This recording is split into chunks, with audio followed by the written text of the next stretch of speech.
Hello guys, come get ready with me for pre wedding shoot. तर आता सकाळचे वाजलेत 4:54 झालेत, 5 वाजायला आलेत, सकाळ खूप झाले आणि मी जाते प्री वेडिंग शूटला. तर मी विचार केला तुमच्यासोबत तयार होते, खूप लेट झाला ऑलरेडी, तरी पण आपण सोबत तयार होऊया.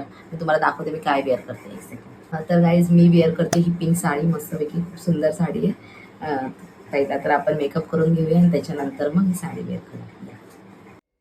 तर आज मी मेकअप स्टार्ट करते आईसपासून. आईसचा मी कधी मेकअप करत नाही, तर आज मी करणार आहे, थोडासाच करणार आहे, जास्त नाही करणार आहे. थोडं प्रॅक्टिस चालू आहे माझी आईजवरती. त्याच्यानंतर मग मी ऑरेंज कलर करेक्टरने माझे डार्क सर्कल सगळे हाईड केलेत आणि मी जास्त मेकअप यूज करत नाही. प्रोडक्ट कमी यूज करा, त्याच्याने मेकअप छान होईल आणि सेटल होईल. नंतर कन्सिलर लावून ठेवलेलं आहे, थोड्या वेळ तसंच ठेवायचं आणि कॉन्टोर यूज करायचं आहे फेसवरती. कधीही कॉन्टोरिंग खूप छान शेप येतो आणि खूप छान वाटतं. तर मी पहिलं स्किप करायची, पण आता नाही स्किप करत. नंतर भरभरून ब्लश लावायचं, जे तुम्हाला सगळ्यांना आवडतं. नंतर सेटिंग स्प्रे झाल्यानंतर आपण कन्सिलरला पूर्ण प्रॉपर ब्लेंड करून घ्यायचं, त्याच्याने खूप छान वाटतं आणि बेकिंग करून घ्यायचे. आता आपण चेंज करूया. साडी खूप सुंदर वाटते आणि कायच बोलू, स्वतःची तारीफ कितीच करू ना. लिपस्टिक लावून घ्यायचे. लिपस्टिक लावून झाल्यानंतर मस्कारा यूज केला आहे मी. मस्कारानंतर जास्त काही यूज नाही केले, मला अर्धे प्रोडक्ट आठवतच नाहीत. तर हे झाल्यानंतर हायलायटर, नंतर सेटिंग स्प्रे, नंतर हा तुम्ही माझा फायनल लूक बघा.